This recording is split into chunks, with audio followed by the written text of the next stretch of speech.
So we left off with the stages of cellular respiration. So this is part 2 of chapter 9, and we just to review again, we're going to look at cellular respiration based on these 3 stages.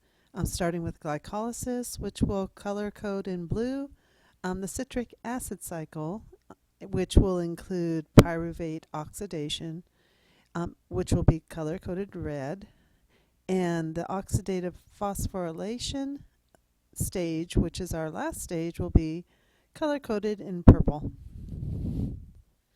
So taking a look at the diagram of our 3 stages, we see here that the glycolysis is going to actually occur in the cytosol of a cell.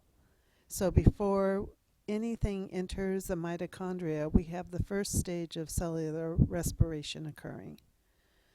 Our next stage, pyruvate oxidation, which leads to the citric acid cycle, also known as the Krebs cycle, is going to be occurring within the mitochondria.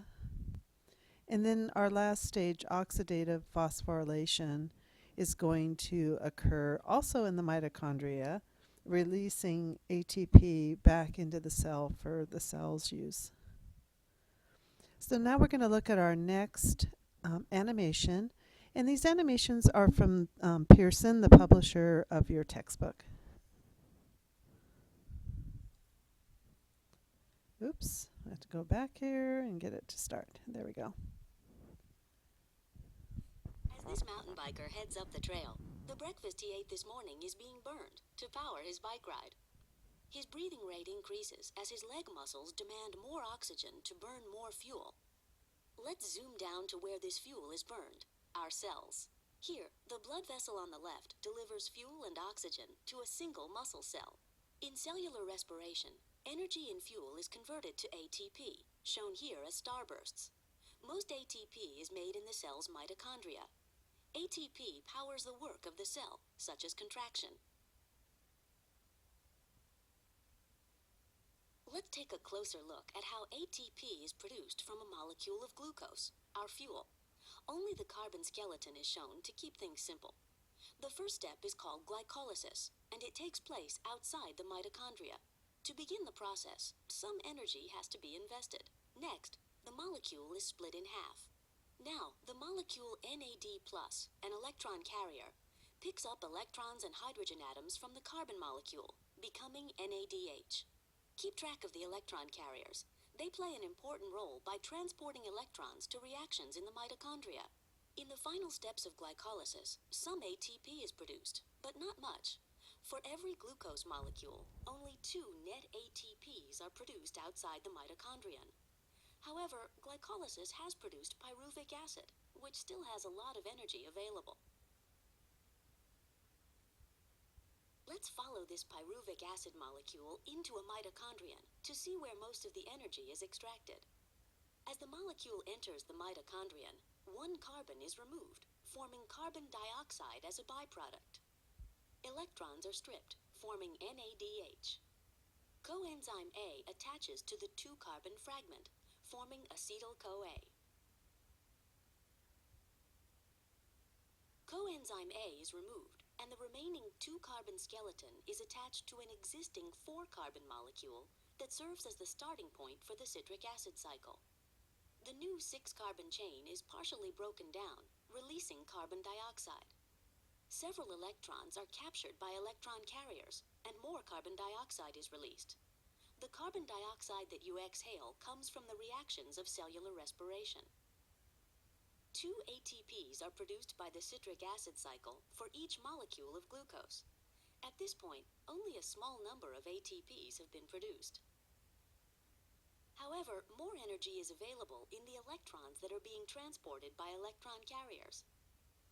While the citric acid cycle starts another round, let's follow an electron carrier to the next step in the process. Electron carriers such as NADH deliver their electrons to an electron transport chain embedded in the inner membrane of the mitochondrion. The chain consists of a series of electron carriers, most of which are proteins that exist in large complexes.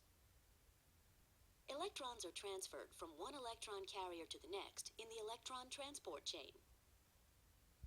Let's take a closer look at the path electrons take through the chain. As electrons move along each step of the chain, they give up a bit of energy.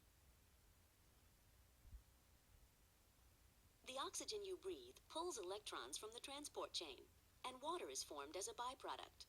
The energy released by electrons is used to pump hydrogen ions, the blue balls, across the inner membrane of the mitochondrion, creating an area of high hydrogen ion concentration. Hydrogen ions flow back across the membrane through a turbine. Much like water through a dam, the flow of hydrogen ions spins the turbine, which activates the production of ATP. These spinning turbines in your cells produce most of the ATP that is generated from the food you eat. The process you've just observed, cellular respiration, generates 10 million ATPs per second in just one cell. That ATP can power a biker up the trail, or it can power your brain cells as you learn challenging biology topics. Okay, so let's burn some more ATP here. So looking at our first step, we have glycolysis. So we're going to start breaking this down into the different steps and focusing on the things that you need to know for this unit. So first of all, glycolysis actually means the splitting of sugar. And so glycolysis is where we're going to start to break down glucose. And at the end of glycolysis, we'll end up with 2 molecules of pyruvate. So glycolysis, again, occurs in the cytoplasm, and it has 2 major phases. It actually has an energy investment phase where we need to actually get the reactions started. And so we actually have to invest 2 ATP to break down 1 molecule of glucose in the first step. But then in the second part of glycolysis, we have what we call the energy payoff phase, where we actually are going to produce 4 ATP. So at the end of glycolysis, we actually have a net gain of 2 ATP. So we have our first production of some energy storage. An important side note here at the end, you can see glycolysis can occur whether or not oxygen is present. So glycolysis is not going to be dependent on the presence of oxygen, and that's important to remember.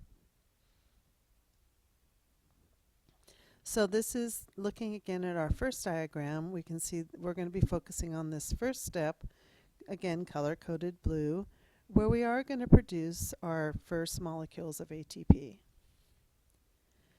This is breaking down in a very simplified way the reactions that are going on to produce that 2 molecules of pyruvate. And you can see we're breaking it up into our energy investment phase and then our energy payoff phase. In the energy payoff phase, you can see, and important to note, that in addition to our 4 ATP, we're also going to get our first electron carriers. So in photosynthesis, you'll remember the electron carriers were the NADPH. So you can think of that P there as standing for photosynthesis. But in cellular respiration, we drop that P, and the molecule that we're using is NADH. So NADH is going to be produced to carry electrons similar to photosynthesis, because the electron's destination is also an electron transport chain. So you can see here our first production of these NADH molecules. This is our net summary at the end of glycolysis. We go from glucose to 2 pyruvates plus 2 waters as our product. We get 4 ATP formed, but we've had to invest 2. So we have 2 ATP as our net. And then we've invested, or we've sent in at least, 2 NAD pluses. And then we've added 4 electrons we've gotten from the breakdown of glucose and 4 hydrogen protons in order to get two NADHs now with these extra, each of these have two more electrons they can carry, plus the two hydrogen protons.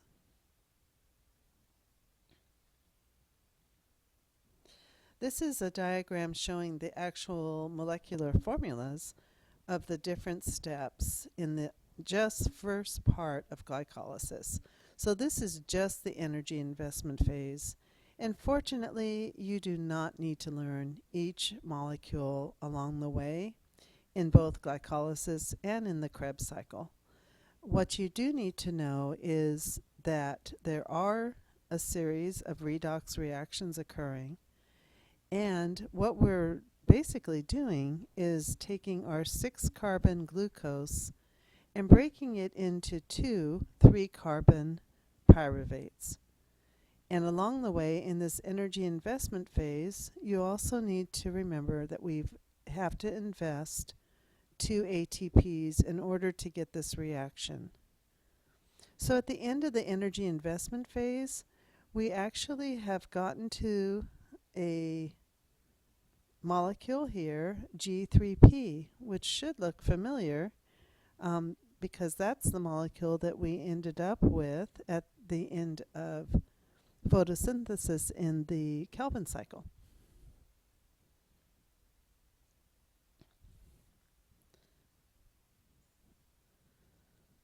This is actually just showing a close-up of the exact same process.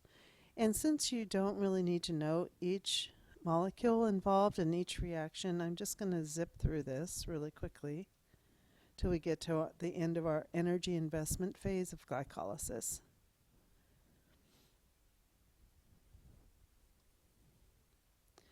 So what happens at the end of that phase?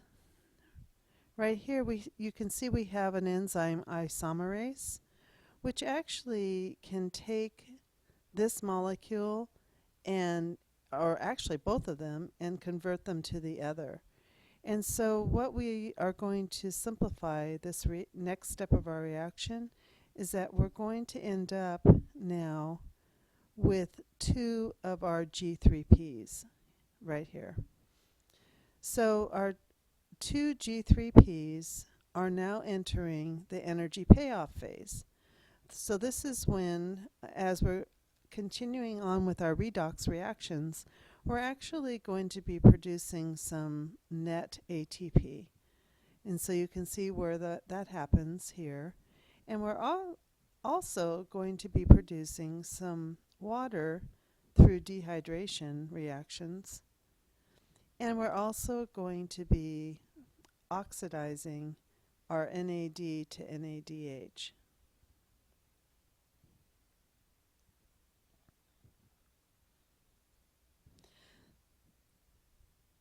So this is showing the last step of that energy payoff phase.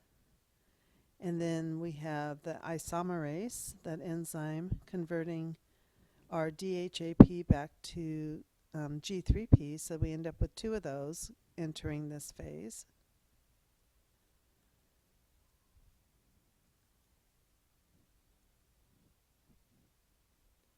And at the end of that, you can see there's 1 pyruvate here. But if you think back to where we start the energy payoff phase, we actually have 2 molecules of G3P that are entering this payoff phase. So that is the way that we're going to end up with 2 pyruvates at the end of the glycolysis of 1 glucose molecule. So there'll be 2 right here, because this is going to happen twice.